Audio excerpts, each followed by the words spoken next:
네, 더불어민주당 8월 전당대회에 앞서서 전남도당 대회를 열고 전남도당 위원장을 뽑는데요. 도당 위원장 출마 의지를 보인 신정훈 의원을 여의도 초대석에서 만나봅니다. 서울광역방송센터 연결합니다.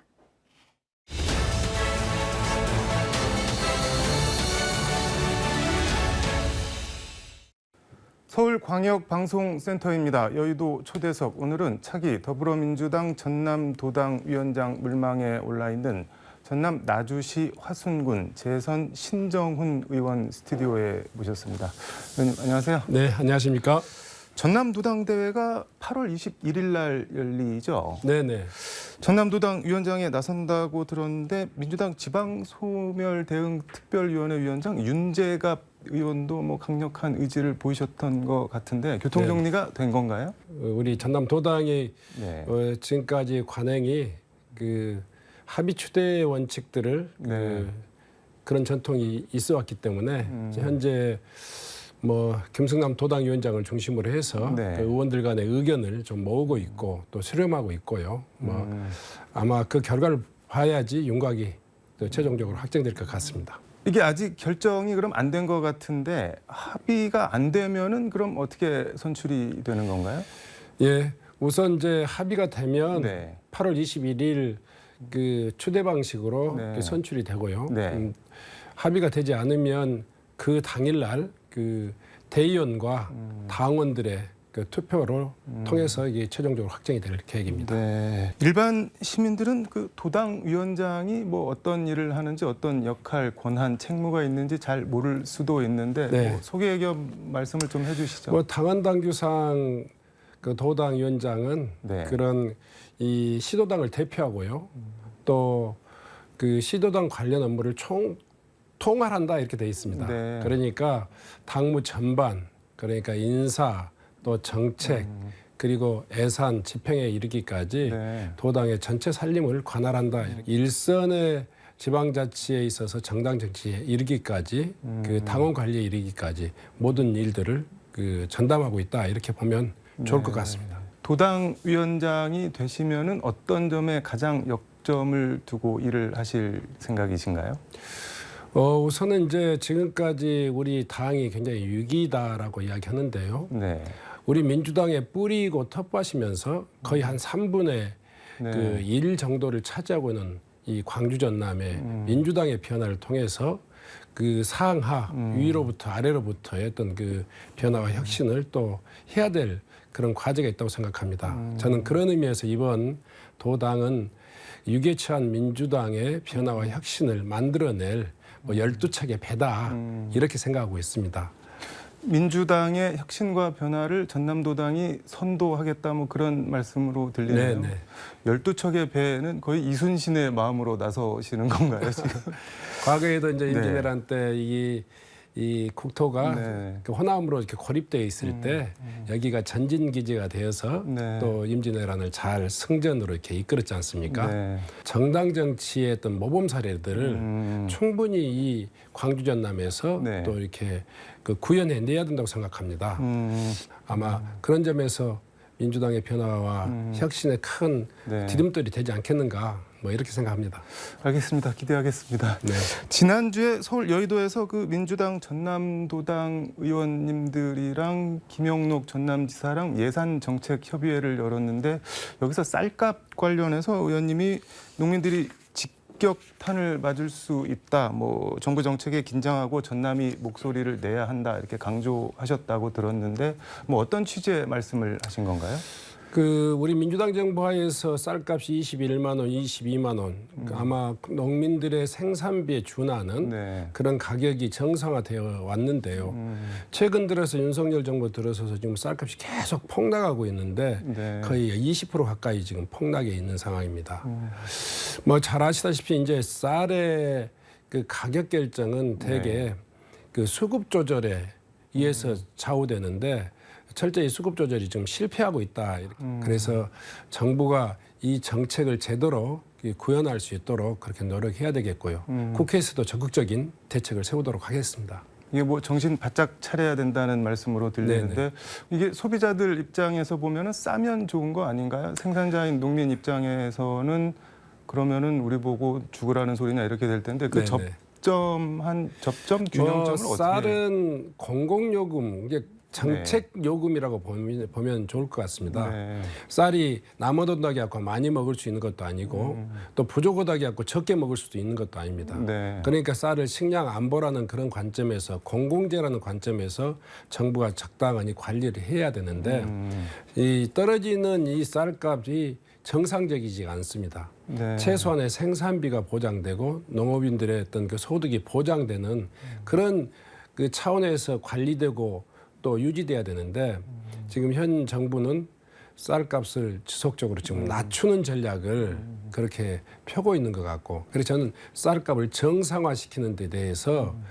정부가 노력해야 되고 국회는 그런 수급 조절을 통한 쌀값 정상화를 위해서 법적 제도적 장치를 만들어야 된다 이렇게 생각하고 있습니다. 법적 제도적 장치가 어떤 게 있을까요? 양국관리법에는 이제 이번에 네. 개정됐는데요. 쌀 그 수급이라든가 가격이 네. 3% 내에서 이렇게 등락을 하게 되면 개입할 수 있는 근거 조항이 있습니다. 네. 그런데도 이 정부가 그걸 임의 조항으로 해석해서 아주 소극적으로, 그리고 또 시장 격리를 하는 데 있어서도 소위 말해서 공매 방식 자체가 네. 최저가 공매 방식으로 그래서 쌀값을 그 하향 유도하고 있는 이런 정책 때문에 지금 쌀값이 이 어려운 상황이다 이렇게 이해해 주셨으면 좋겠습니다. 그러니까 법적으로 뭐 일정한 조건이 형성되는 경우에는 시장 격리를 할 수 있다가 아니라 하여야 한다로 하고 네네. 그 방식도 최저가 입찰이 아니라 뭐 다른 식으로 법을 고쳐야 된다 그런 말씀이신 건가요, 그러면? 예, 공공비축미 네. 그 수매 방식으로 하면 되는 거고요. 이 선제적인 시장 격리 방식을 좀 더 적정가, 그러니까 공매 이그 공공비축미 수매 방식으로 네. 하게 되면 쌀값도 시중에서 적당히 이렇게 유지될 수 있다 이렇게 생각하고 있습니다. 귀농 귀촌 장려법이랑 청년 농어촌 정착 지원법 이런 법안들을 발의하셨던데 이거는 어떤 법인가요? 이 농어촌 지역과 지방 네. 그 중소도시, 이 중소도시의 부동산 개념은 네. 대도시라든가 수도권하고는 전혀 다릅니다. 네. 그럼에도 불구하고 현행 법들은 대개 이제 1가구 2주택이랄까 부동산 투기 방지 차원에서 네. 이 만들어진 그 세법이 이 지방에도 적용되다 보니까 농어촌에 있는 이 농가주택마저도 1가구 2주택에 그런 네. 적용을 받아서 그 종합부동산세 그 규정에 그 과세가 되기 때문에 이런 지방의 이 주택의 경우는 그런 그 종부세 특례 조항을 좀 둬서 네. 그런 부담을 적게 함으로써 수도권에 있는 그 은퇴자들, 그러니까 실버 세대들이 네. 그 시니어나 실버 세대들이 지방으로 내려오기 좀 더 용이하게 하는 것이고, 또 지방에 있는 그 농어촌에 이 거주하는 그런 청장년층들에게도 그 농가주택을 보유하는 것을 좀 더 용이하게 해서 그런 그 세제상의 불리함을 좀 네. 해소하자 이런 뜻입니다. 알겠습니다.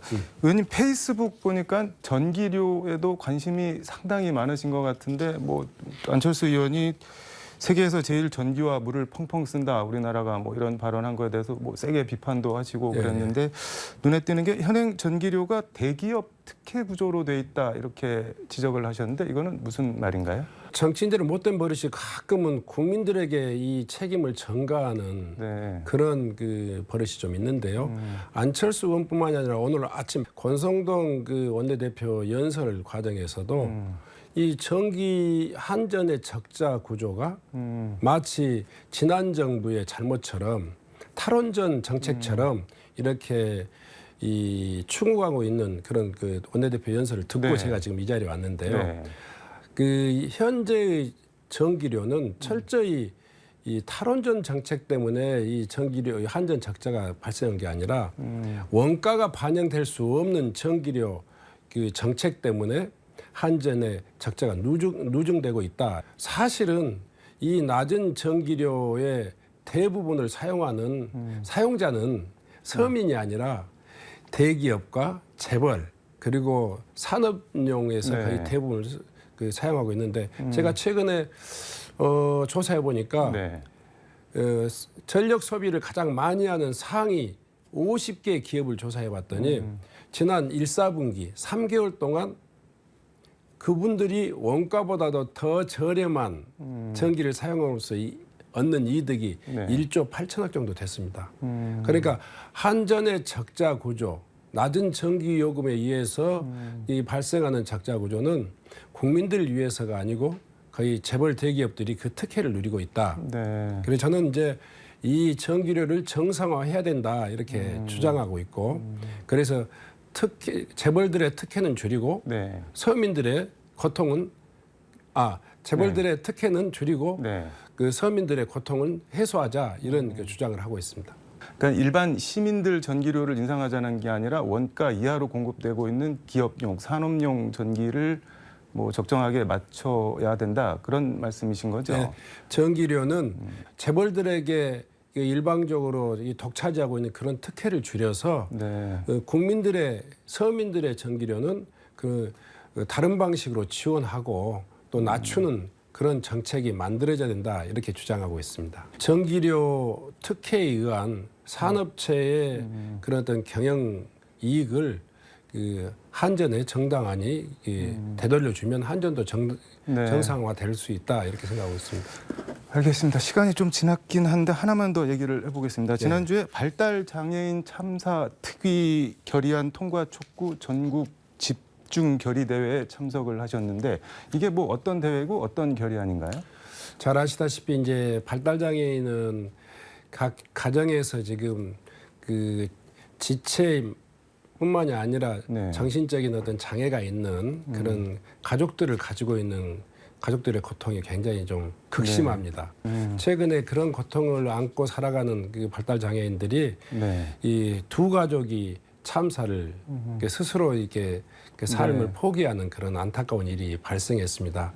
발달 장애인 문제는 가정에서 그 가족이 책임져야 될 문제가 아니고 우리 사회가 함께 책임져서 국가가 그 24시간 네. 돌봄 체계를 만들고 또 전체적으로 발달 장애인들의 어떤 정상적인 사회 참여랄까 네. 또 건강한 생활을 유지할 수 있도록 하자 하는 그런 주장을 지금 국회에서 강선우 의원님과 네. 여러 의원님과 함께 노력하고 있다 이렇게 말씀드립니다.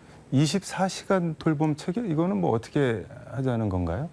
되게 지금 이제 그런 시범 사업들을 하고 있는데요. 네. 이 지자체라든가 정부에서 그 발달 장애인 전문 그 관리센터 이런 그 돌봄 센터를 만들어서 네. 이 가족이 24시간 그 센터에 그 네. 좀 맡기고 맡길 수 또 있게. 정상적인 생활을 해 나가면서 가족과 가정 생활과 이 돌봄이 함께 유지될 수 있는 그런 체계를 의원님 지역구에서도 뭐 이런 사업을 추진할 계획이 있으신 건가요, 그러면?